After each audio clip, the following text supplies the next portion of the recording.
ನಾನು ಯಾವುದೇ ರೀತಿಯಲ್ಲಿ ಒಂದು ಚಾಪ್ಟರ್ ಅಥವಾ ಬುಕ್ ಅನ್ನು ನಾನು ನಿಮ್ಮ ಮುಂದೆ ಇಡ್ತಾ ಇಲ್ಲ. ಒಂದು ವಸ್ತುವಿನ ವಿಷಯದಲ್ಲಿ ನಾನು ಪ್ರಸ್ತಾಪ ಇಡ್ತೇನೆ. ಅದು ಯಾವ ವಸ್ತು ಅಂದ್ರೆ ವಸ್ತ್ರ ಅಂದ್ರೆ ಬಟ್ಟೆ ಅಥವಾ ಉಡುಪು, ಧರಿಸುವಂತ ನಾವು ಅನೇಕ ಪದಗಳಲ್ಲಿ ನಾವು ವಿವರಿಸಬಹುದು. ಈಗಾಗಲೇ ನಾವುಗಳು ಬಟ್ಟೆ ಹಾಕ್ತೇವೆ. ಯಾತಕ್ಕಾಗಿ ಹಾಕ್ತೇವೆ? ನಮ್ಮ ಮಾನವನ್ನ ಮುಚ್ಚಿಕೊಳ್ಳಿಕ್ಕೆ, ನಮ್ಮ ಒಂದು ದೇಹ ರಕ್ಷಣೆಗೆ ನಾವು ಬಟ್ಟೆ ಹಾಕೊಳ್ತೀವಿ. ಆ ಬಟ್ಟೆ ಹಾಕುವಂಥದ್ದು ಅವರವರ ವೈಯಕ್ತಿಕ ಸಂಬಂಧಗಳು.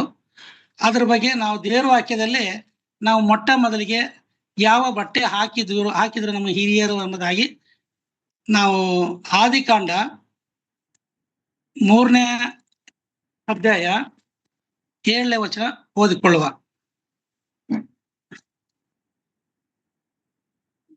ಆದಿಕಾಂಡ 3ನೇ ಅಧ್ಯಾಯ 7ನೇ ವಚನ. ಕೂಡಲೇ ಅವರಿಬ್ಬರ ಕಣ್ಣುಗಳು ತೆರೆದವು, ತಾವು ಬೆತ್ತಲಾಗಿದ್ದೇವೆಂದು ತಿಳಿದು ಅಂಜೂರದ ಎಲೆಗಳನ್ನು ಹೊಲಿದು ಉಟ್ಟುಕೊಂಡರು. ಇಲ್ಲಿ ನೋಡೋ ಪ್ರಕಾರ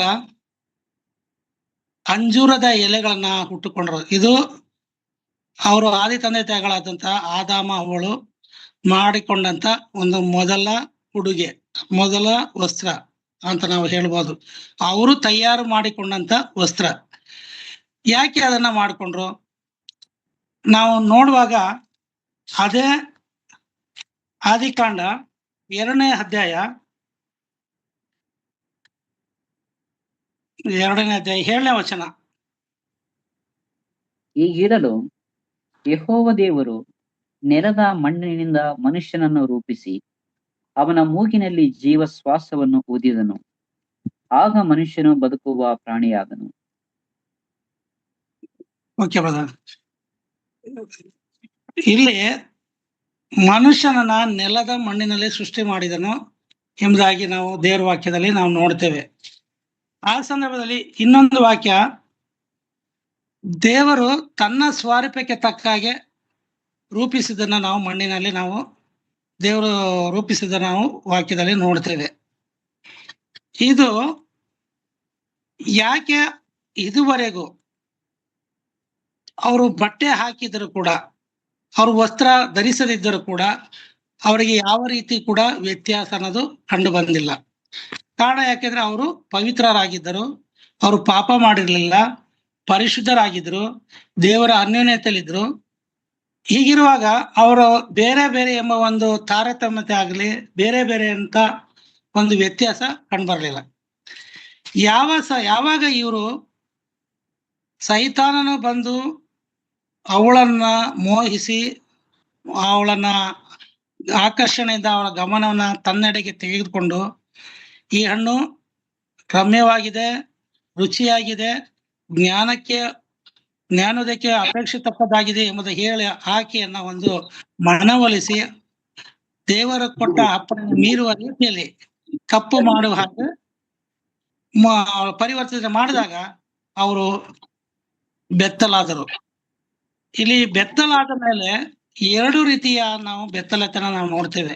ಒಂದು ಆತ್ಮಿಕ ಬೆತ್ತಲೆತನ, ಒಂದು ದೈಹಿಕ ಬೆತ್ತಲೆತನ. ಆತ್ಮಿಕವಾಗಿ ಕೂಡ ಅವರು ಬೆತ್ತಲಾದರು, ದೈಹಿಕವಾಗಿ ಕೂಡ ಬೆತ್ತಲಾದರು. ಹೀಗಿರುವಾಗ ಅವರು ತಮ್ಮ ದೇಹಗಳನ್ನ ಮುಚ್ಚಿಕೊಳ್ಳೋದಕ್ಕೋಸ್ಕರ ಅವರು ಅಂಜೂರದ ಎಲೆಗಳನ್ನು ಹೊಲಿದು ಹುಟ್ಟುಕೊಂಡರು ಎಂಬುದಾಗಿ ವಾಕ್ಯವನ್ನ ನಾವು ನೋಡ್ತೇವೆ. ನಾವು ಬಟ್ಟೆ ಅಂತ ಬರ್ಬೇಕಾದ್ರೆ ಅಥವಾ ವಸ್ತ್ರ ಅಂತ ಹೇಳ್ಬೇಕಾದ್ರೆ ನಾವು ಈ ದಿನಮಾನಗಳಲ್ಲಿ ನಾವು ಅನೇಕ ರೀತಿಯಲ್ಲಿ ಹೊಸ ತರವಾದ ಹೊಸ ವಿನ್ಯಾಸದಲ್ಲಿ ನಾವು ನಮಗೆ ಇಷ್ಟ ಬಂದ ರೀತಿಯಲ್ಲಿ ಬಟ್ಟೆಯನ್ನು ನಾವು ಹಾಕೊಳ್ತೇವೆ. ನಾವು ಒಂದು ವೇಳೆ ನಾವು ಈ ಬಟ್ಟೆ ನಮಗೆ ಚೆನ್ನಾಗಿಲ್ಲ ಅಂದ್ರೆ ತೆಗೆದುಬಿಟ್ಟು ಬೇರೆ ಬಟ್ಟೆ ಹಾಕುವಂತ ಸನ್ನಿವೇಶಗಳು ಇರ್ತದೆ. ಈ ರೀತಿಯಾಗಿರ್ತದೆ. ಮತ್ತೆ ಈ ಬಟ್ಟೆ ನಾವು ಯಾಕೆ ಹಾಕೊಳ್ತೇವೆ? ನಾವು ಇತರರಿಗೆ ಆಕರ್ಷಣೆ ಆಗ್ಲಿಕ್ಕೆ ಇರಬೇಕು, ನಮ್ಮ ದೇಹಗಳನ್ನು ಮುಚ್ಚಿಕೊಳ್ಳೋದಕ್ಕೋಸ್ಕರ, ನಾವು ಇತರರಿಗೆ ನೋಡುವಕ್ಕೆ ಚೆನ್ನಾಗಿ ಕಾಣಬೇಕೆಂಬುದಾಗಿ ಕೂಡ ನಾವು ಈಗಿನ ಕಾಲದಲ್ಲಿ ನಾವು ಹಾಕಿಕೊಳ್ತೇವೆ. ಅದರಲ್ಲೂ ಕೂಡ ಈ ಬಟ್ಟೆ ಅಥವಾ ವಸ್ತ್ರ ಈ ದಿನಮಾನಗಳಲ್ಲಿ ಅವರವರ ವ್ಯಕ್ತಿಗತವಾಗಿ ಯೋಗ್ಯತೆ ತಕ್ಕ ಹಾಗೆ ಬಟ್ಟೆಗಳನ್ನು ನಾವು ಹಾಕ್ತೇವೆ. ಉದಾಹರಣೆ, ಒಂದು ಅಧಿಕಾರಿಗಳು ಅಂದ್ರೆ VIP ಸ್ಥಾನದಲ್ಲಿರುವುದು ಅವ್ರದೇ ಆದ ಒಂದು ರೀತಿ ಬಟ್ಟೆಗಳು, ಅಥವಾ ಅವರಿಗಿಂತ A grade, B grade, C grade ಎಂಬುದಾಗಿ ಕೆಲವರು ಗ್ರೇಡ್ ವಹಿಸಿರ್ತಕ್ಕಂಥ ಆಯಾ ಒಂದು ಬಟ್ಟೆಗಳನ್ನ ಧರಿಸುವಂಥದ್ದು ನಾವು ಕಾಣ್ತೇವೆ.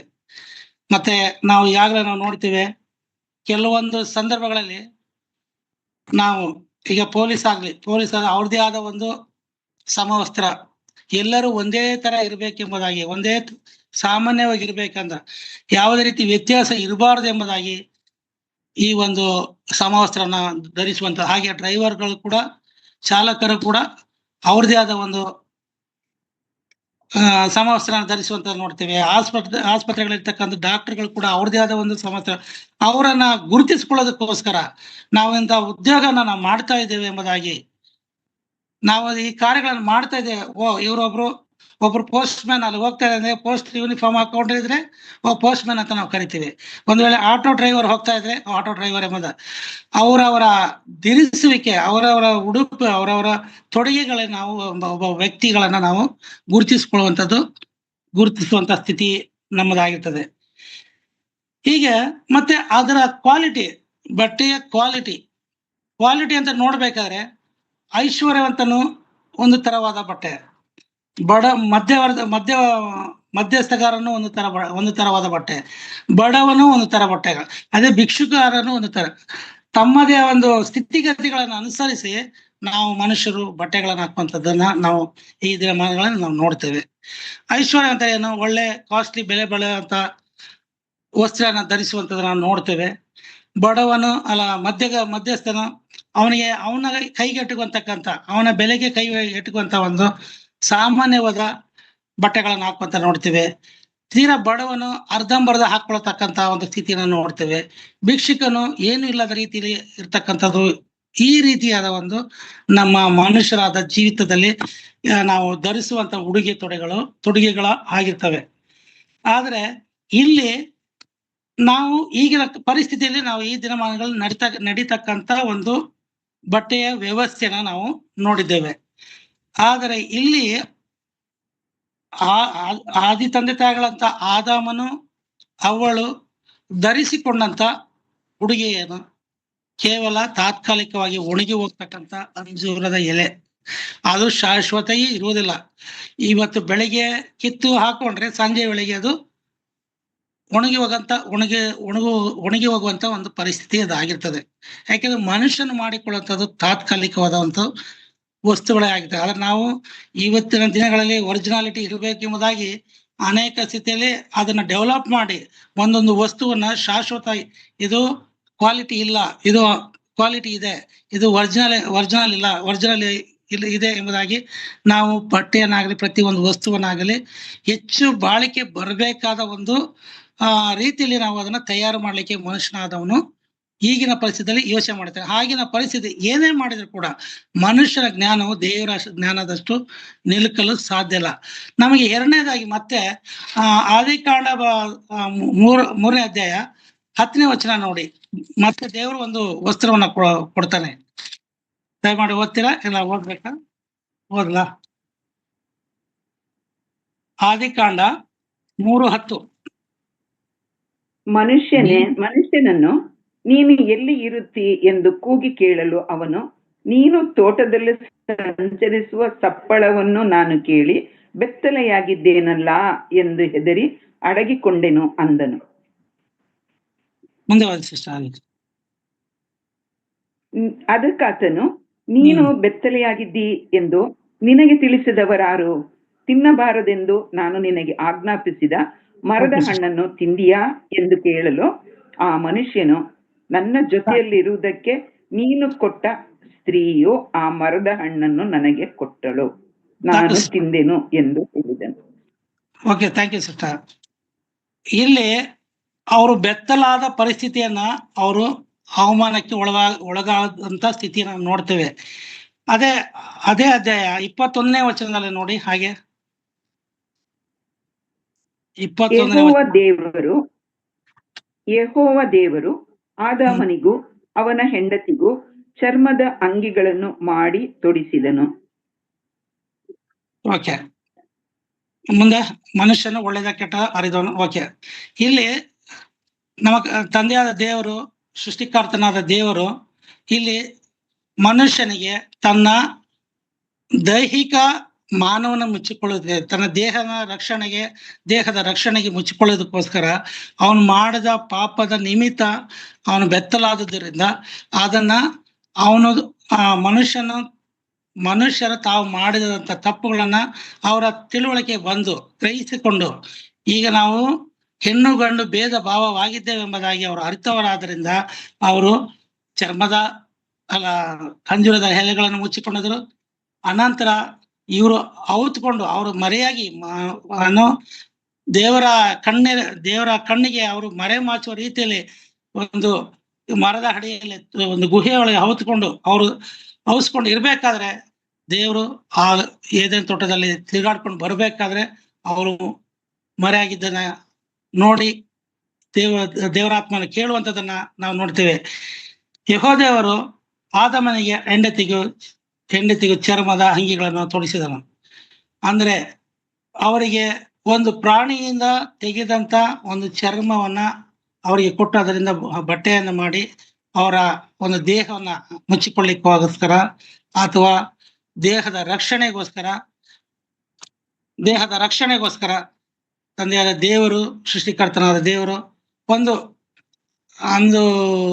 ಮನುಷ್ಯರಿಗಿಂತ ಉತ್ತಮವಾದ ರೀತಿಯಲ್ಲಿ ಮನುಷ್ಯರಾದ ಬೆಳಿಗ್ಗೆ ಮುಂಜಾನೆ ಕಿತ್ತಂತ ಎಲೆಗಳು ಸಂಜೆಯ ಸಂದರ್ಭದಲ್ಲಿ ಅದು ಬಾಡಿ ಹೋಗುತ್ತ ಸ್ಥಿತಿ ಇರ್ತದೆ. ಆದರೆ ದೇವರು ತನ್ನ ಜ್ಞಾನಕ್ಕೆ ತಕ್ಕ ಹಾಗೆ ಮನುಷ್ಯನಿಗೆ ಒಂದು ಚರ್ಮದ ಅಂಗಿನ ಕೊಡ್ಬೇಕಾದ ಅದು ಒಂದು ತಕ್ಕ ಮಟ್ಟಿಗೆ ಒಂದು ಕ್ವಾಲಿಟಿ ಇರ್ತದೆ. ಅದರ ಒಂದು ರೀತಿಯಲ್ಲಿ ಅದು ಹೆಚ್ಚು ಕಾಲ ಬಾಳಿಕೆ ಬರುವಂತ ಒಂದು ಸ್ಥಿತಿಯನ್ನು ನಾವು ಚರ್ಮದ ಅಂಗಿ. ಇವತ್ತಿನ ದಿನಗಳಲ್ಲೂ ಕೂಡ ಅನೇಕರು ಫ್ಯಾಷನ್ಗೋಸ್ಕರ ಚರ್ಮದ ಬಟ್ಟೆಗಳನ್ನ ಹಾಕುವಂಥದ್ದನ್ನ, ಅನೇಕ ಪ್ರಾಣಿಗಳನ್ನ ಬಲಿ ಕೊಟ್ಟು ಎಷ್ಟೋ ದುಬಾರಿ ಬೆಲೆ ಕೊಟ್ಟು ಅದನ್ನ ತೆಗೆದುಕೊಂಡು ಚರ್ಮದ ಹುಲಿ ಚರ್ಮ ಎಂಬುದಾಗಿ ಅಥವಾ ಚಿರತೆ ಚರ್ಮ ಎಂಬುದಾಗಿ, ಕರಡಿ ಚರ್ಮ ಎಂಬುದಾಗಿ ಅವರನ್ನ ತಮ್ಮನ್ನು ತಾವನು ಒಂದು ಪ್ರಮೋಟ್ ಒಂದು ಹೆಚ್ಚಿಸಿಕೊಳ್ಳೋದಕ್ಕೋಸ್ಕರ, ತಮ್ಮನ್ನು ತಾವು ಪ್ರಸಿದ್ಧಿ ಪಡಿಸೋದಕ್ಕೋಸ್ಕರ ಅವರು ಲಕ್ಷಾಂತರ ರೂಪಾಯಿ, ಸಾವಿರಾರು ರೂಪಾಯಿ ಹೆಚ್ಚು ಬೆಲೆ ತೆತ್ತು ಆ ಒಂದು ವಸ್ತುಗಳನ್ನ ಇವತ್ತಿನ ಕಾಲದಲ್ಲಿ ಪ್ರಾಣಿನ ಕೊಲ್ಲಬಾರದು. ಯಾಕೆ ಸರ್ಕಾರದ ನಿಯಮದ ಪ್ರಕಾರ ಸರ್ಕಾರದ ನಿಯಮ ಪ್ರಾಣಿಗಳನ್ನ ಕೊಲ್ಲಬಾರದು. ಆದ್ರೂ ಕೂಡ ಇವರ ಒಂದು ಹೆಗ್ಗಳಿಕೆಗೋಸ್ಕರ, ಇವರ ಒಂದು ಆಡಂಬರಕ್ಕೆ, ಇವರ ಒಂದು ಹಣದ ಒಂದು ಹಣದ ಒಂದು ಅದು ಏನ್ ಹೇಳ್ತಾರೆ ಅಂದ್ರೆ ಅಷ್ಟು ಒಂದು ದೊಡ್ಡ ಸ್ಥಿತಿಗೆ ಅವರು ಕಾಣಿಸ್ಕೊಳ್ಳೋದಕ್ಕೋಸ್ಕರ ಹೆಚ್ಚು ಬೆಲೆ ಕೊಟ್ಟು ಜಾಸ್ತಿ ಹಣವನ್ನ ಕೊಟ್ಟು ಒಂದು ಸರ್ಕಾರಕ್ಕೆ ಒಂದು ವಿರೋಧವಾಗಿ ಆ ಕಾರ್ಯ ಮಾಡಿ ತಮ್ಮ ಬಟ್ಟೆಗಳನ್ನ ಅಂದ್ರೆ ಚರ್ಮದ ಬಟ್ಟೆಗಳನ್ನ ಒಂದು ಸಿದ್ಧಪಡಿಸಿ ಹಾಕಿಕೊಂಡು ಪ್ರಪಂಚದಲ್ಲಿ ತಿರುಗುವಂಥದ್ದನ್ನ ನೋಡ್ತೀವಿ. ಅನೇಕ ಸಂದರ್ಭದಲ್ಲಿ ಆ ಒಂದು ಪ್ರಾಣಿಗಳ ಬಟ್ಟೆಗಳನ್ನು ಕಂಡು ಪೊಲೀಸರು, ಸರ್ಕಾರ ಕಂಡು ಅದನ್ನ ಎಷ್ಟೋ ಸಂದರ್ಭದಲ್ಲಿ ನಾವು ಆನೆ ದಂತವನ್ನ ಅಥವಾ ಹುಲಿ ಹಲ್ಲುಗಳನ್ನ ಹೀಗೆ ಕೆಲವಾರು ಪ್ರಾಣಿಗಳಲ್ಲಿ ತೆಗೆದುಕೊಳ್ತಕ್ಕಂಥ ಒಂದು ವಸ್ತುವನ್ನ ಸರ್ಕಾರ ರೇಡ್ ಮಾಡ್ತಕ್ಕಂಥದ್ದನ್ನ ನಾವು ಈಗಾಗಲೇ ಎಷ್ಟೋ ಸಂದರ್ಭಗಳಲ್ಲಿ ನಾವು ಟಿವಿಯಲ್ಲಿ, ಪತ್ರಿಕೆಗಳಲ್ಲಿ ನಾವು ಕೇಳ್ತಾ ಬಂದು ನೋಡಿದ್ದೇವೆ. ಹೀಗಿರುವಾಗ ನಮ್ಮ ತಂದೆಯಾದ ದೇವರು ಮನುಷ್ಯನು ಬೆತ್ತಲೆಯಾಗಿ ಇರಬಾರ್ದು, ಆತನಿಗೆ ಅವನು ತನ್ನ ಜೀವಿತದಲ್ಲಿ ಅರ್ಥ ಆಗಿದೆ ಎಂಬುದಾಗಿ ತಿಳ್ಕೊಂಡು ತಾನು ಪ್ರಾಣಿಯ ಚರ್ಮವನ್ನ ಒಂದು ಉಡುಪಾಗಿ, ಒಂದು ಅಂಗರಕ್ಷಕ ಆಗಲಿ ಅಥವಾ ವಸ್ತ್ರವನ್ನಾಗಿ ಅಥವಾ ದೇಹ ರಕ್ಷಣೆಗೆ ಮುಚ್ಚಿಕೊಳ್ಳುವಂತ ಒಂದು ವಸ್ತ್ರ ಆಗಿ ಕೊಟ್ಟಿದ್ದಾನೆ. ಇದು ದೇವರ ಒಂದು ಜ್ಞಾನ, ದೇವರ ಒಂದು ಮನುಷ್ಯನ ತಪ್ಪು ಮಾಡಿದಾಗಿ ಕೂಡ ದೇವರ ಒಂದು ಆಲೋಚನೆ ಅಷ್ಟು ಒಂದು ದೊಡ್ಡ. ಇನ್ನು ಮುಂದೆ ನಾವು ಇದು ಅಲ್ಲ, ಮುಂದೆ ಅನೇಕ ರೀತಿಯಲ್ಲಿ ದೇವರು ಮನುಷ್ಯರಿಗೆ ಒಳ್ಳೆ ರೀತಿಯಲ್ಲಿ ಬಟ್ಟೆಗಳನ್ನ ಯಾವ್ಯಾವ ಸ್ಥಿತಿಗಳ ಅಥವಾ ವಸ್ತ್ರವನ್ನ ಕೊಡ್ತಕ್ಕಂಥದ್ದನ್ನ ನೋಡ್ತೇವೆ. ಇಲ್ಲಿ ಮೊದಲು ಅಂಜೂರದ ಎಲೆ, ಎರಡನೇದು ಚರ್ಮದ ಅಂಗಿ. ಇವೆಲ್ಲ ಯಾಕೆ ನಾವು ಹಾಕೊಳ್ಬೇಕು ಅಂದ್ರೆ ನಾವು ಇತರರಿಗೆ ನಾವು ಇತರರಿಂದ ನಾವು ಅವಮಾನ ಹೊಂದಬಾರದು. ಒಂದು ಸ್ಥಳಕ್ಕೆ ಅಥವಾ ಒಂದು ಪರ ಪರ ಒಂದು ಸ್ಥಳದಿಂದ ಇನ್ನೊಂದು ಸ್ಥಳಕ್ಕೆ ನಾವು ಹೋಗ್ಬೇಕಾದ್ರೆ ನಾವು ಇರುವಂತ ಸ್ಥಿತಿಯಲ್ಲಿ, ಇರುವಂತ ಬಟ್ಟೆಗಳಲ್ಲಿ, ಇರುವಂತ ಒಂದು ನಾವು ಸ್ಥಿತಿಯಲ್ಲಿ ನಾವು ಹಾಗೆ ಹೋಗೋದಿಲ್ಲ. ಹೊರಗಡೆ ಹೋಗ್ಬೇಕಾದ್ರೆ ನಮ್ಮನ್ನ ನಾವು ಸಿದ್ಧಪಡಿಸ್ಕೊಂಡು, ಶುದ್ಧಪಡಿಸಿಕೊಂಡು, ಒಳ್ಳೆ ನಾರುಮಡಿ ಬಟ್ಟೆಯನ್ನು ಹಾಕೊಂಡು, ಒಳ್ಳೆ ವಸ್ತುಗಳನ್ನ, ಅಲಂಕಾರಿಕ ವಸ್ತುಗಳನ್ನ ಹಾಕಿ ನಾವು ಹೊರಡ್ತೇವೆ. ಯಾಕೆಂದ್ರೆ ಒಂದು ಲೋಕದಲ್ಲಿ ಇರ್ತಕ್ಕಂಥ ಒಂದು ಜನಸಾಮಾನ್ಯ ಆಗಿರುವಂತ ನಾವುಗಳು ಇತರರಿಗೆ ನಾವು ತೋರ್ಪಡಿಸೋದಕ್ಕೋಸ್ಕರ, ಇತರರ ಮಧ್ಯೆ ನಮ್ಮನ್ನ ನಾವು ಗುರುತಿಸಿಕೊಳ್ಳೋದಕ್ಕೋಸ್ಕರ ಈ ಎಲ್ಲಾ ಒಂದು ಬಟ್ಟೆಗಳನ್ನ ನಾವು ಹಾಕುವಂಥದ್ದನ್ನ ನಾವು ನೋಡ್ತೇವೆ. ಆದ್ರೆ ದೈಹಿಕವಾಗಿ ಇಷ್ಟೆಲ್ಲ ಮಾಡ್ಬೇಕಾದ್ರೆ ನಾವು ಆಂತರಿಕವಾಗಿ, ಅಂದ್ರೆ ನಮ್ಮ ಆತ್ಮಿಕದ ಬೆತ್ತಲತನ ನಾವು ಯಾವತ್ತಿಗೂ ಕೂಡ ಯಾರು ಎಂದು ಗಮನಿಸೋದಿಲ್ಲ. ಯಾಕೆ ಎಂಬುದಾಗಿ ಅದು ದೇವರ ಒಂದು ಪರಿಸ್ಥಿತಿಯನ್ನ ಯಾರು ತಿಳ್ಕೊಂಡಿಲ್ಲ. ದೇವರ ವಾಕ್ಯದ ಜ್ಞಾನ, ದೇವರ ಸ್ಥಿತಿಯನ್ನ ನಾವು ತಿಳ್ಕೊಳ್ತಾ ಇಲ್ಲ. ಯಾಕೆಂದ್ರೆ ಮನುಷ್ಯನು ಮಾಡಿದ ಅವಿಧೇಯತ್ವದಲ್ಲಿ ತಪ್ಪು ಮಾಡಬಾರದು ಎಂಬುದಾಗಿ ತನ್ನನ್ನ ಹೀಗೆ ಮಾಡಬಾರದು ಅಂತ ನಾವು ಕೆಲವೊಂದು ಸಾರಿ ಅನೇಕ ಸಂದರ್ಭದಲ್ಲಿ ನಾವು ಯಾವುದು ಮಾಡಬೇಡ ಅಂತ ನಾವು ಅದನ್ನೇ ನಾವು ಜಾಸ್ತಿ ಹೆಚ್ಚಾಗಿ ನಾವು ಮಾಡ್ತೇವೆ. ನಾವು ಕೆಲಸ ನಾನು ಹಾಸ್ಟೆಲ್ನಲ್ಲಿ ಅಥವಾ ಮರಳಿ ಬೋರ್ಡಿಂಗ್ ಅಲ್ಲಿ ಇರ್ಬೇಕಾದ್ರೆ ನಮಗೆ ಕಂಡೀಷನ್ ಇತ್ತು, ಕದ್ದು ತಿನ್ನುವಂತ ಒಂದು ಸ್ವಭಾವ ನಮ್ಗಳದಾಗಿತ್ತು. ಕಾರಣ ನಮಗೆ ಊಟ ಸಾಧ್ಯ ಇಲ್ಲ, ಹೊಟ್ಟೆಗೆ ಊಟ ಸ್ವಲ್ಪ ಆವತ್ತಿನ ಪರಿಸ್ಥಿತಿಯಲ್ಲಿ ಬಹಳ ಕಷ್ಟ ಇತ್ತು.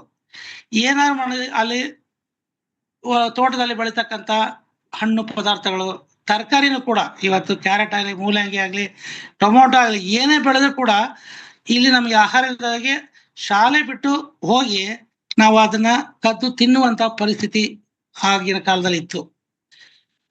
ಆದ್ರೆ ಅದು ಏನ್ ನಮಗೆ ನಿಬಂಧನೆ ಇತ್ತು, ನೀವು ತೋಟದ ಒಳಗಡೆ ಹೋಗ್ಬೇಡಿ, ಅಲ್ಲಿ ಹಣ್ಣು ತಿಂದ್ರೆ ನಾವು ಪನಿಷ್ಮೆಂಟ್ ಮಾಡ್ತೀವಿ, ಊಟ ಕೊಡೋದಿಲ್ಲ, ಇಷ್ಟು ಕೆಲಸ ಮಾಡ್ಬೇಕೆಂಬುದಾಗಿ ನಮಗೆ ಕೆಲವೊಂದು ನಿರ್ಬಂಧತೆ ಇತ್ತು. ಆದ್ರೂ ಕೂಡ ಕೆಲವೊಂದು ಸಾರಿ ಆ ಹೊಟ್ಟೆಯ ಹಸಿವೆಗೋಸ್ಕರ ನಾವು ಆ ಕೆಲಸ ಮಾಡ್ತಾ ಇದ್ವಿ. ಇದು ಹಾಗಲ್ಲ. ದೇವರು ಸಾಕಷ್ಟು ರೀತಿಯಲ್ಲಿ ಅವರಿಗೆ ಎಲ್ಲಾ ತರಹದ ಜೀವವೃಕ್ಷಗಳ ಮರಗಳನ್ನ ಕೊಟ್ಟು ಒಳ್ಳೆ ಅವರಿಗೆ ಸಮೃದ್ಧಿಯಾಗಿ ಕಾನಾನ್ ದೇಶದಲ್ಲಿ ಒಳ್ಳೆ ಹಾಲು ಜನ ಹರಿಯುವಂತ ಒಂದು ಸ್ಥಳದಲ್ಲಿ ಅವ್ರನ್ನ ಇರಿಸಿದ್ದಾಗಿ ಕೂಡ ಅವ್ರಿಗೆ ಕಣ್ಣಿದ್ದು ತಿನ್ಬೋದಿತ್ತು, ಏನ್ ಬೇಕಾದ್ರೂ ಮಾಡುವಂತ ಪರಿಸ್ಥಿತಿಯಲ್ಲಿ ದೇವ್ರು ಕೊಟ್ಟಿದ್ರು. ಆದ್ರೆ ಅವರ ನಂಬಿಕೆ, ಅವರ ಒಂದು ವಿಧೇಯತ್ವಕ್ಕೆ ಏನು ವ್ಯತ್ಯಾಸ ಬರ್ತದೆ ದೇವ್ರಿಗೆ ಗೊತ್ತಿತ್ತು. ಇವ್ರು ತಪ್ಪು ಮಾಡ್ತಾರೆ ಎಂಬುದಾಗಿ ಗೊತ್ತಿತ್ತು. ಆದ್ರೂ ಕೂಡ ಅವರನ್ನ ಪರೀಕ್ಷೆ ಮಾಡ್ಲಿಕ್ಕೋಸ್ಕರ ದೇವ್ರು ಈ ಹಣ್ಣನ್ನ ತಿನ್ನಬಾರದು ಎಂಬುದಾಗಿ ಆಜ್ಞಾಪಿಸಿದ್ರು. ಆದ್ರೆ ಮನುಷ್ಯರಾದಂತ ಒಂದು ಸ್ವಭಾವ, ಕೆಟ್ಟ ಸ್ವಭಾವ, ಅಂದ್ರೆ ಮನುಷ್ಯನ ಏನ್ ಮಾಡಬೇಡ ಅಂತ ಹೇಳ್ತೀವೋ ಅದನ್ನೇ ಮಾಡೋದು. ನಾವು ಹೆಚ್ಚಿನ ಸ್ಥಿತಿಯಲ್ಲಿ ನಾವು ಇರ್ತೇವೆ. ಇಲ್ಲೇ ಯಾವ ಸಂದರ್ಭಗಳಲ್ಲೂ ಕೂಡ ನಾವು ಇವತ್ತಿನ ಪರಿಸ್ಥಿತಿಗಳನ್ನು ನೋಡ್ತೇವೆ. ಲೋಕದಲ್ಲಿ ನಾವು ದೇವರ ವಾಕ್ಯಕ್ಕೆ, ಸಭೆಗೆ ಹೆಚ್ಚು ಮಾನ್ಯತೆ ಕೊಡಿ ಎಂಬುದಾಗಿ ನಾವು ಎಲ್ಲಾ ಸುವಾರ್ತೆಗಳಲ್ಲಿ, ಎಲ್ಲಾ ಸತ್ಯವೇದ ವಾಕ್ಯಗಳಲ್ಲಿ ಎಲ್ಲರೂ ಪ್ರಬೋಧಿಸ್ತಕ್ಕಂಥ ದೇವರ ಸೇವಕರುಗಳು ಕೂಡ ಸಭೆಯಲ್ಲೂ ಕೂಡ ದೇವರ ವಾಕ್ಯಕ್ಕೆ ಹೆಚ್ಚು ಮನ್ನಣೆ ಕೊಡಿ ಅಂತ ನಾವು ಎಷ್ಟು ಸಾರಿ ಬಾರಿ ಹೇಳಿದ್ರು ಕೂಡ ನಮ್ಮ ಜೀವಿತಗಳಲ್ಲಿ ನಾವು ಇದನ್ನೆಲ್ಲಾ ಬಿಟ್ಟು ಲೌಕಿಕದ ಜೀವಿತದಲ್ಲಿ ನಾವು ಹೋಗುವಂತದನ್ನ ಸ್ಥಿತಿ ನೋಡ್ತೇವೆ. ಎಲ್ಲೆಲ್ಲೋ ಒಂದು ಒಳ್ಳೆ ಒಂದು ಡ್ಯಾನ್ಸ್ ನಡೀತಾ ಇದೆ, ಅಲ್ಲಿಗೆ ಹೋಗೋದು, ಅಲ್ಲ ಒಳ್ಳೆ ರೀತಿ ಸಿನಿಮಾ ನಡೀತದೆ, ಅಲ್ಲ ಒಂದು ಯಾರೋ ಒಬ್ರು ಶೂಟಿಂಗ್ ಅಥವಾ ಇನ್ನೊಂದು ಯಾವುದೋ ಒಂದು ಏನೋ ಅಟ್ರಾಕ್ಷನ್ ಕಾಣ್ತಕ್ಕಂಥ ಯಾವುದೇ ಒಂದು ಕಾರ್ಯಕ್ರಮ ಆಗ್ಲಿ, ಅಥವಾ ಯಾವುದೋ ಒಂದು ಪಬ್ಲಿಕ್ ಪ್ಲೇಸ್ ಅಲ್ಲಿ ಏನೋ ಒಂದು ವಿಶೇಷ ಕೂಟ ನಡೀತಾ ಇದೆ, ಒಂದು ಭರ್ಜರಿಯಾದ ಒಂದು ರಿಯಾಲಿಟಿ ಶೋ ನಡೀತಾ ಇದೆ ಅಂದ್ರೆ ನಾವು ಅದಕ್ಕಾಗಿ ನಾವು ಸಭೆಯನ್ನ ಬಿಟ್ಟು ನಮ್ಮ ದೇವರ ಸನ್ನಿಧಾನವನ್ನು ಬಿಟ್ಟು ನಾವು ಆ ಕಡೆ ಹೆಚ್ಚಿನ ರೀತಿಯಲ್ಲಿ ಗಮನ ಹರಿಸ್ತಕ್ಕಂತಹ ಒಂದು ಪರಿಸ್ಥಿತಿ ನಮ್ಮದಾಗಿದೆ. ಆದ್ರೆ ಎಷ್ಟು ಇದು ಒಂದು ದೇವರಿಗೆ ನಾವು ಅವಮಾನ ಪಡಿಸ್ತಕ್ಕಂತ ಒಂದು ಸ್ಥಿತಿಗತಿ ನಮ್ಮದಾಗಿರ್ತದೆ. ಹೌದು, ಈ ವಾಕ್ಯದಲ್ಲಿ ನಾವು ನೋಡ್ಬೇಕಾದ್ರೆ ನಾವು ಆತ್ಮಿಕದಲ್ಲಿ ನಾವು ಬೆತ್ತಲೆಯಾಗಿದ್ದೇವೆ, ದೈಹಿಕವಾಗಿ ಬೆತ್ತಲೆಯಾಗಿದ್ದೇವೆ. ಆದ್ರೆ ದೇವರು ದೈಹಿಕವಾಗಿ ಬೆತ್ತಲೆನ ಮುಚ್ಚುವುದಕ್ಕೋಸ್ಕರ ಒಂದು ಅಸ್ತ್ರವನ್ನ, ಒಂದು ವಸ್ತುವನ್ನ, ಒಂದು ಪರ್ಟಿಕ್ಯುಲರ್ ಒಂದು ನಾವು ಏನಾದ್ರು ಅದನ್ನ ಮಾನ ಮುಚ್ಚಿಕೊಳ್ಳಿಕ್ಕಾಗಿ ದೇವರು ಒಂದು ಶುರುನಲ್ಲಿ, ಪ್ರಾರಂಭಿಕದಲ್ಲಿ ಆ ಒಂದು ಬಟ್ಟೆನ ಕೊಟ್ಟು, ಅನಂತರ ಈಗಿನ ದಿನಗಳಲ್ಲಿ ನಾನಾ ರೀತಿಯಲ್ಲಿ ಹೊಸ ಗಾರ್ಮೆಂಟ್ಗಳು ಅನೇಕ ರೀತಿ ಇವತ್ತು ನೋಡ್ಲಿಕ್ಕೆ ಹೋದ್ರೆ ಒಂದು ಶಾಪಿಂಗ್ ಗಾರ್ಮೆಂಟ್ಸ್ಗೆ ಹೋದ್ರೆ ವರ್ಷಕ್ಕೆ ಬರ್ತಕ್ಕಂಥ ಒಂದೊಂದು ಡಿಸೈನ್ಗಳು ಇನ್ನೊಂದು ವರ್ಷದಲ್ಲಿ ಬರಲ್ಲ. ಈಗ ಈಗಿನ ದಿನಗಳಲ್ಲಿ ಕೂಡ ನಮ್ಮ ಜನರುಗಳು ಆ ಸ್ಥಿತಿಯಲ್ಲಿ ಇದ್ದಾರೆ. ಈ ವರ್ಷ ಹಾಕಿದ ಬಟ್ಟೆ ಮುಂದಿನ ವರ್ಷ ಹಾಕಲ್ಲ, ಈ ವರ್ಷ ಹಾಕಿದ ಚಪ್ಪಲಿ ಮುಂದಿನ ವರ್ಷ ಹಾಕಲ್ಲ. ಪ್ರತಿ ವರ್ಷಕ್ಕೂ ತಕ್ಕ ಹಾಗೆ ಯಾವ ಬ್ರ್ಯಾಂಡ್ಗಳು ಯಾವ್ಯಾವ ಒಂದು ಸ್ಥಿತಿಗಳು ಬದಲಾವಣೆ ಆಗ್ತದೆ. ಅದೇ ತರ ಈ ಲೋಕದ ಒಂದು ಚೇಂಜಸ್ ಅಂದ್ರೆ ವ್ಯತ್ಯಾಸಗಳು ಈ ಒಂದು ಆಕರ್ಷಣೆ ಜೀವಿತಗಳು ನಡ್ಕೊಂಡು ಹೋಗ್ತದೆ. ಆದ್ರೆ ಸತ್ಯವೇದ ನಮಗೆ ಒಂದೇ ರೀತಿ ಇರುತ್ತೆ. ಈ ಆಗಿನ ಕಾಲದಲ್ಲಿ ಎಷ್ಟೋ ಸಾವಿರ ವರ್ಷಗಳಲ್ಲಿ ಬರೆದಂತ ವಾಕ್ಯ, ದೇವರ ವಾಕ್ಯ ಇಂದಿನವರೆಗೂ ಒಂದೇ ನಮಗೆ ಪ್ರಬೋಧಿಸ್ತಕ್ಕಂಥ, ಒಂದೇ ವಿಷಯದಲ್ಲಿ ಪ್ರಬೋಧಿಸ್ತಕ್ಕಂಥದ್ದೇ. ಇದರಲ್ಲಿ ಯಾವುದೇ ರೀತಿಯ ಇದಕ್ಕೆ ಒಂದು ನಾವೇನು 3G 5G 4G ಅಂತ ನಾವು ಏನು ಹೇಳ್ತೀವಿ ಈಗಿನ ಪರಿಸ್ಥಿತಿಯಲ್ಲಿ ಆ ತರ ಸತ್ಯವೇದಕ್ಕೆ ಆ ತರ ಟ್ರೆಂಡ್ ಆಗ್ಲಿ ಜನರೇಷನ್ ಅಂತೂ ಇಲ್ಲ. ಯಾಕೆ ಇದು ಯಾವಾಗಲೂ ಆದಿಯಿಂದಲೂ ಪ್ರಾರಂಭದಿಂದಲೂ ಅಂತ್ಯದವರೆಗೂ ಸದಾಕಾಲ ಕೂಡ ಸತ್ಯವೇದ ಹೀಗೆ ಇರ್ತದೆ. ಯಾಕಂದ್ರೆ ದೇವರ ಪ್ರಕರಣ ನಾವು ಹೇಳುವ ಹಾಗೆ ಇದರಲ್ಲಿ ಒಂದು ಗುಡ್ಸನ್ನ ತೆಗೆದರೂ ತಪ್ಪಾಗುತ್ತೆ, ಒಂದು ಗುಡ್ಸನ್ನ ಸೇರಿಸಿದ್ರೆ, ಒಂದು ಅಕ್ಷರ ಸೇರಿಸಿದ್ರು ಕೂಡ ತಪ್ಪಾಗುತ್ತೆ. ಅದಕ್ಕೆ ಶಾಪಕ್ಕೆ ಒಳಗಾಗ್ತೀವಿ. ಆದ್ರೆ ಈ ದಿನಗಳಲ್ಲೂ ಕೂಡ ಅನೇಕ ಒಂದು ಆಕರ್ಷಣೀಯ ಬೋಧಕರು ಕೂಡ ಅದನ್ನ ಬದಲಾಯಿಸಿಕೊಂಡು ಇದನ್ನ ಒಂದು ಫ್ಯಾನ್ಸಿಯಾಗಿ ಸೇವೆಯನ್ನು ಮಾಡ್ತಕ್ಕಂಥ ಒಂದು ಪರಿಸ್ಥಿತಿ ನಾವು ಈಗಾಗಲೇ ಕಂಡುಕೊಂಡಿದ್ದೇವೆ. ಟಿವಿಗಳಲ್ಲಿ ಬರ್ತಾರೆ, ಆಯಾ ಸ್ಥಳದಲ್ಲಿ ಪಬ್ಲಿಕ್ ಮೀಟಿಂಗ್ಗಳಲ್ಲಿ ನಾನು ನೋಡ್ಬೇಕಾದ್ರೆ ಅನೇಕ ರೀತಿಯಲ್ಲಿ ಒಂದು ದೇವರ ವಾಕ್ಯಕ್ಕೆ ವಿರೋಧವಾಗಿ ಆಗಿನ ಸ್ಥಿತಿಯನ್ನ ಈಗಿನ ಸ್ಥಿತಿಗೂ ಕೂಡ ಅನೇಕ ರೀತಿಯಲ್ಲಿ ಬದಲಾವಣೆ ಆಗ್ತಕ್ಕಂತ ಒಂದು ಸ್ಥಿತಿಯನ್ನ ನಾವು ಕಾಣ್ತೇವೆ. ಹೀಗಿರುವಾಗ ಹೃದಯದಲ್ಲಿರ್ತಕ್ಕಂಥ ನಮ್ಮ ಆಂತರಿಕವಾದ ಬೆತ್ತಲೆಯನ್ನ ನಾವು ಹೋಗಿಸ್ಕೊಳ್ಳಕ್ಕೆ ಅದನ್ನ ಮುಚ್ಚಿಕೊಳ್ಳಿಕ್ಕೆ ಆಗ್ತಾ ಇಲ್ಲ. ಯಾಕೆ? ಇದು ನಮ್ಮ ಪ್ರಶ್ನೆಯಾಗಿ ನಮಗೆ ಉಳ್ಕೊಂಡಿದೆ. ಹಲವಾರು ಆದ್ರೆ ಯಾರು ನಮ್ಮ ಕರ್ತನಾದ ಯೇಸು ಕ್ರಿಸ್ತನನ್ನ ತಂದೆ ದೇವರ ವಿಷಯದಲ್ಲಿ ಯಾರ್ಯಾರು ಅದನ್ನ ತಿಳ್ಕೊಂಡಿರ್ತಾರೋ ಅಂಥವರಿಗೆ ಮಾತ್ರ ಈ ಒಂದು ಬೆತ್ತಲೆ ಆದ ಅಂದ್ರೆ ಆಂತರಿಕ ಬೆತ್ತಲೆ ಬದಲಾವಣೆ ಆಗ್ತದೆ. ಅದು ಬಿಟ್ರೆ ಬೇರೆಯವ್ರಿಗೆ ಆ ಒಂದು ಆಂತರಿಕ ಬೆತ್ತಲೆತನ ಹೋಗುವುದಿಲ್ಲ. ಯಾಕೆಂದ್ರೆ ಅದಕ್ಕಾಗಿ ನಮ್ಮ ಕರ್ತನಾದ ಯೇಸು ಕ್ರಿಸ್ತನು ಈ ಪ್ರಪಂಚಕ್ಕೆ ಬಂದದನ್ನ ಏನೋ ದೇವರ ವಾಕ್ಯದಿಂದ ನಮ್ಮನ್ನ ಬದಲಾವಣೆ ಮಾಡ್ಬೇಕೆಂಬುದಾಗಿ ದೇವರು ನಮ್ಮ ಮಧ್ಯದಲ್ಲಿ ಕರ್ತನಾದ ಯೇಸು ಕ್ರಿಸ್ತನನ್ನ ಕಳಿಸಿದ್ದನ್ನ ನಾವು ನೋಡ್ತೇವೆ. ಅದೇ ಪ್ರಕಾರವಾಗಿ ಯಾಕೋಬನ ಪತ್ರಿಕೆ 1 ಮತ್ತೆ 13, 14, 15 ವರ್ಷಗಳನ್ನು ಓದ್ಕೊಳ್ಳೋಣ. ಹಾಗೆ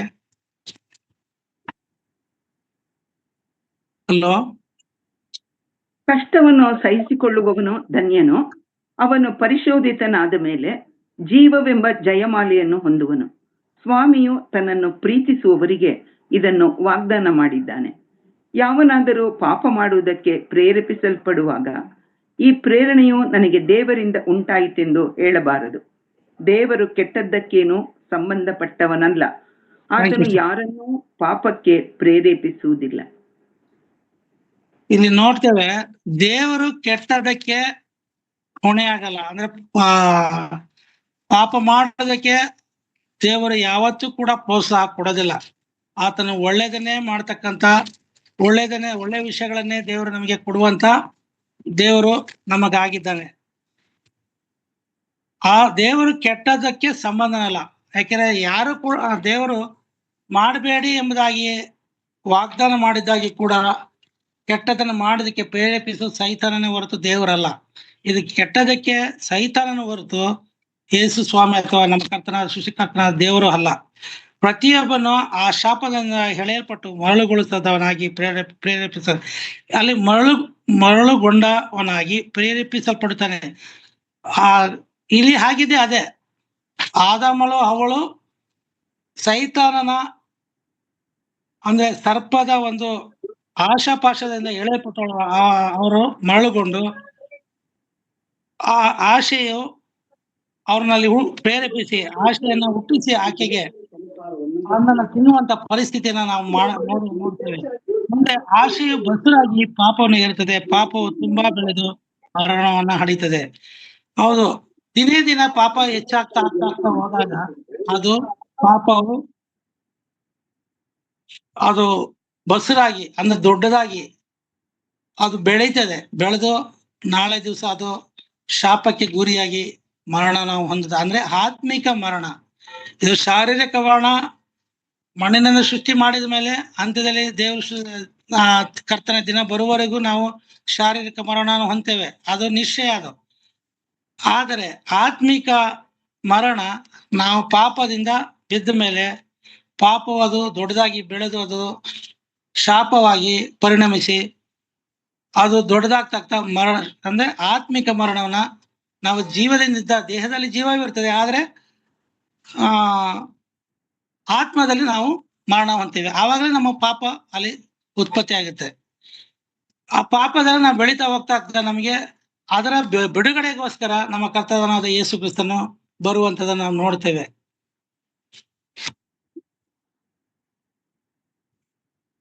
ಮತ್ತೆ 1ನೇ ಪೇತ್ರ 5:5 ನಾವು ನೋಡ್ಕೊಳ್ಳೋಣ ಸಿಸ್ಟರ್. 5 ಯವನಸ್ಥರೇ, ಅದೇ ರೀತಿಯಾಗಿ ಹಿರಿಯರಿಗೆ ಅಧೀನರಾಗಿರಿ.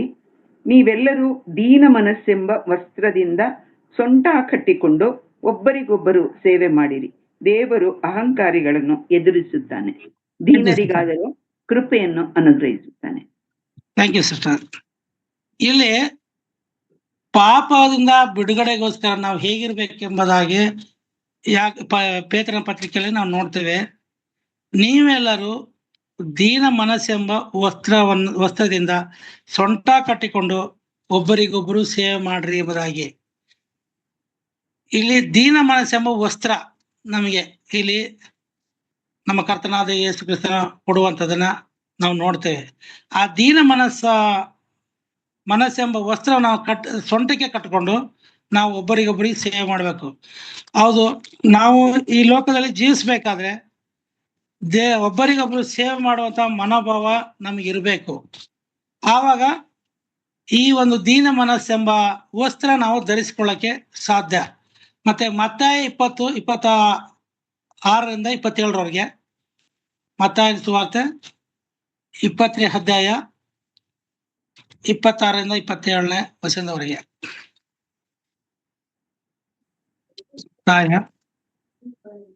ನಿಮ್ಮಲ್ಲಿ ಹಾಗಿರಬಾರದು, ಆದರೆ ನಿಮ್ಮಲ್ಲಿ ದೊಡ್ಡವನಾಗಿರಬೇಕೆಂದಿರುವವನು ನಿಮ್ಮ ಸೇವಕನಾಗಿರಬೇಕು. ನಿಮ್ಮಲ್ಲಿ ಮೊದಲನೆಯವನಾಗಬೇಕೆಂದಿರುವವನು ನಿಮ್ಮ ಆಳಾಗಿರಬೇಕು. ಹಾಗೆಯೇ ಮನುಷ್ಯಕುಮಾರನು ಸೇವೆ ಮಾಡಿಸಿಕೊಳ್ಳುವುದಕ್ಕೆ ಬರಲಿಲ್ಲ, ಸೇವೆ ಮಾಡುವುದಕ್ಕೂ ಅನೇಕರನ್ನು ಬಿಡಿಸಿಕೊಳ್ಳುವುದಕ್ಕಾಗಿ ತನ್ನ ಪ್ರಾಣವನ್ನು ಈಡು ಕೊಡುವುದಕ್ಕೂ ಬಂದನು ಎಂದು ಹೇಳಿದನು. ಹಾಗೆ ಸಿಸ್ಟರ್, ಇಲ್ಲಿ ಸೇವೆ ಮಾಡುವಂಥದನ್ನ ನಾವು ನೋಡ್ತೇವೆ. ಯಾಕೆ ನಮ್ಮ ಕರ್ತನಾದ ಯೇಸು ಕ್ರಿಸ್ತನು ಸೇವೆ ಮಾಡಿಸಿಕೊಳ್ಳೋದಕ್ಕೆ ಬರಲಿಲ್ಲ, ಸೇವೆ ಮಾಡೋದಕ್ಕೆ ಅನೇಕರನ್ನ ಪಾಪದಿಂದ ಬಿಡಿಸುವುದಕ್ಕೆ ತನ್ನ ಪ್ರಾಣವನ್ನು ಈಡುಕೊಡೋದಕ್ಕೆ ಬಂದನೆಂಬುದಾಗಿ ಈ ದೇವರ ವಾಕ್ಯನ ನಾವು ಓದ್ತೇವೆ. ಯಾಕೆಂದ್ರೆ ನಾವು ಈಗಾಗಲೇ ನೋಡುವಾಗ ದೀನ ಮನಸ್ಸು ಅಂದ್ರೆ ಸೇವೆ ಮಾಡುವಂತ ದೀನ ಮನಸ್ಸೆಂಬ ವಸ್ತ್ರ ನಾವು ಸೊಂಟಕ್ಕೆ ಕಟ್ಟಿಕೊಂಡು ನಾವು ಸೇವೆ ಮಾಡುವಂತ ಆ ಒಂದು ಕೃತ್ಯವನ್ನ ನಮ್ಮ ಕರ್ತನಾದ ಯೇಸು ಕ್ರಿಸ್ತನ ಮಾದರಿಯಾಗಿ ತೋರಿಸುವಂತದನ್ನ ನಾವು ಈ ವಾಕ್ಯದಲ್ಲಿ ನಾವು ನೋಡ್ತೇವೆ. ಅದೇ ಪ್ರಕಾರ ಯೋಹಾನ 13:4 ನಾವು ನೋಡ್ತೇವೆ. ಅದನ್ನ ಓದಿದ್ರೆ ಒಳ್ಳೇದು ಸಿಸ್ಟರ್. ಯೋಹಾನ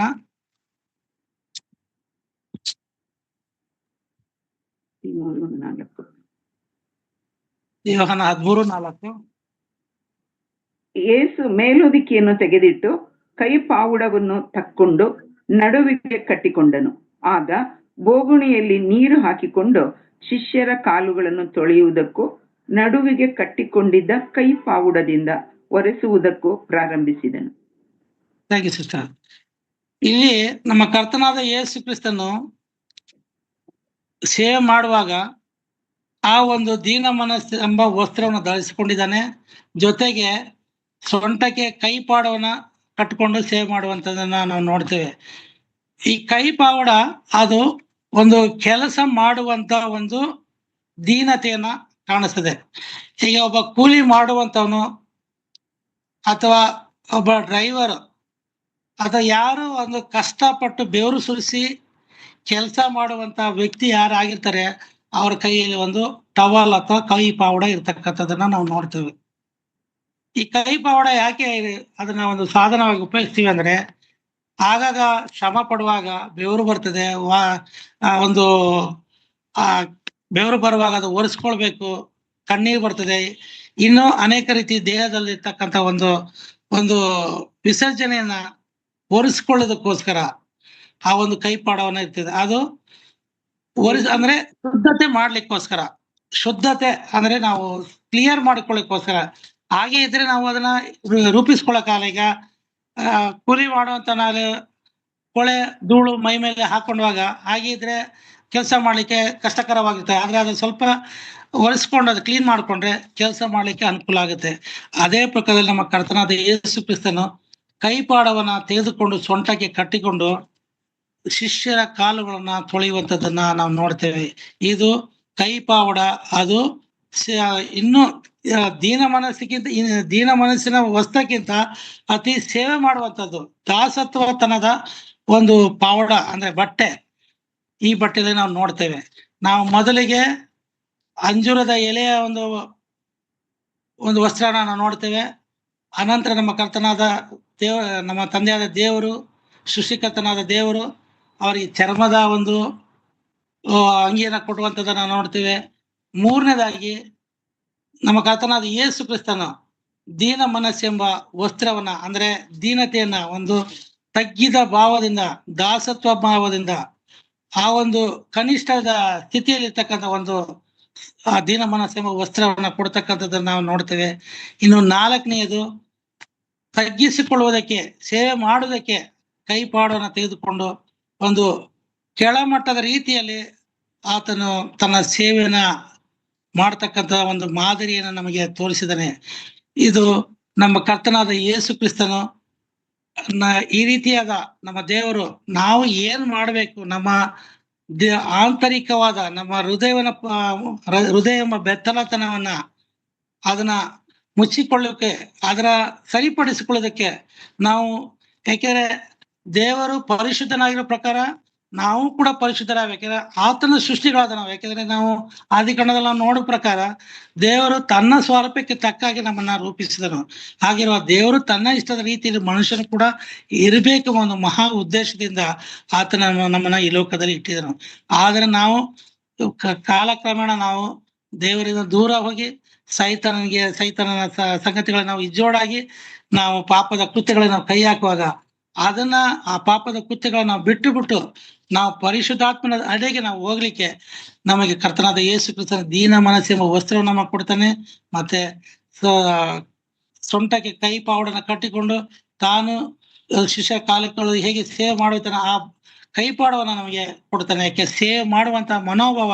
ಈಗ ನಾವು ಅನೇಕ ಸಂದರ್ಭದಲ್ಲಿ ನಾವು ಸೇವೆ ಮಾಡ್ಲಿಕ್ಕೆ ನಾವು ಮನಸ್ಸು ಬರಲ್ಲ. ಇವತ್ತಿನ ದಿವಸಗಳಲ್ಲಿ ನಾನು ದೊಡ್ಡವನು, ನಾನು ಹಣವಂತನು, ಐಶ್ವರ್ಯವಂತನು, ನಾವು ಅನೇಕ ರೀತಿಯಲ್ಲಿ ನಮ್ಮನ್ನ ಒಂದು ಡಿಗ್ನಿಟಿ, ನಮ್ಮ ಒಂದು ತಾರತಮ್ಯತೆನ ನಾವು ಕೆಳಗೆ ಇರ್ಬೇಕು, ನಾವು ಇರ್ಬೇಕು. ಈಗಿನ ಪರಿಸ್ಥಿತಿಯನ್ನ ನಾವು ನಮ್ಮ ಹೃದಯಗಳನ್ನ ನಾವು ಪರೀಕ್ಷಿಸಿಕೊಳ್ಳದೆ ನಾವು ಈ ಒಂದು ಪರಿಸ್ಥಿತಿಯನ್ನ ನಾವು ಹೋಗುವಂಥದ್ದು ನಾವಿದೆ. ಹಾಗಾದ್ರೆ ನಮ್ಮ ಕರ್ತನಾದ ಯೇಸು ಕ್ರಿಸ್ತ ನಾವು ಆತನ ಶರೀರದಲ್ಲಿ ನಾವು ಅಂಗಗಳಾಗಿರುವಾಗ ನಾವು ಕರ್ತನಾದ ಯೇಸು ಕ್ರಿಸ್ತನ ಸನ್ನಿಧಾನ ನಾವು ಸ್ವರಕ್ತದಿಂದ ನಾವು ಕೊಳ್ಳಲ್ಪಟ್ಟವರಾದ ನಾವು ಈ ಒಂದು ದೀನ ಮನಸ್ಸಿನ ವಸ್ತ್ರ ನಾವು ಧರಿಸಿಕೊಂಡು ನಾವು ಸೇವೆ ಮಾಡುವಂತ ಕೈಪಾಡವನ್ನು ನಾವು ಸೊಂಟಕ್ಕೆ ಕಟ್ಟಿಕೊಂಡು ಸೇವೆ ಮಾಡ್ತಾ ನಾವು ಈ ದಿನಮಾನಗಳಲ್ಲಿ ಈ ಲೋಕದಲ್ಲಿ ಜೀವಿಸ್ಲಿಕ್ಕಾಗುವಂತೆ ದೇವರು ನಮಗೆ ಎಲ್ಲಾ ರೀತಿಯಲ್ಲಿ ಪವಿತ್ರಾತ್ಮನ ಆಶೀರ್ವಾದ ನಮ್ಗೆ ದಯಪಾಲಿಸಲಿ. ಹಾಗೆ ನಾವು ಯಾವುದೇ ರೀತಿಯಲ್ಲಿ ನಮ್ಮ ಜೀವಿತದಲ್ಲಿ ಈ ಲೋಕದ ಆಶಾಪಾಶಗಳಲ್ಲಿ ನಾವು ಸಿಲುಕಿಕೊಂಡು ನಮ್ಮನ್ನ ನಾವು ಪಾಪದೆಡೆಗೆ ನಾವು ಹೋಗಿಸಿಕೊಡದೆ ಕರ್ತನಾದ ಕ್ರಿಸ್ತನ ದಾರಿಯನ್ನು ನೆನೆಸಿಕೊಂಡು ಆತನ ಹೆಜ್ಜೆಗಳನ್ನು ನಾವು ಜೀವಿಸುವುದಕ್ಕಾಗಿ ಪ್ರಯತ್ನ ಮಾಡೋಣ. ಮುಂದಿನ ದಿನಗಳಲ್ಲಿ ನಾವು ಇನ್ನೂ ಅನೇಕ ರೀತಿಯಾದ ಒಂದು ವಸ್ತ್ರಗಳನ್ನ, ಬಟ್ಟೆಗಳನ್ನ ಅಥವಾ ಉಡುಗೆಗಳನ್ನ ನಾವು ನೋಡ್ತೇವೆ. ಕರ್ತನು ನಾವು ಸತ್ಯವೇದದಲ್ಲಿ ಅನೇಕ ರೀತಿಯಾದ ವಸ್ತ್ರಗಳನ್ನ ನಾವು ನೋಡ್ತೇವೆ. ಈಗ ನಾವು ಸದ್ಯದಲ್ಲಿ 4 ವಸ್ತ್ರಗಳನ್ನ ನಾವು ನೋಡಿದ್ದೇವೆ. ಇದನ್ನ ನಾವು ಮುಂದಿನ ದಿನಗಳಲ್ಲಿ ನಾವು ಕಲಿತಾ ಬರೋಣ.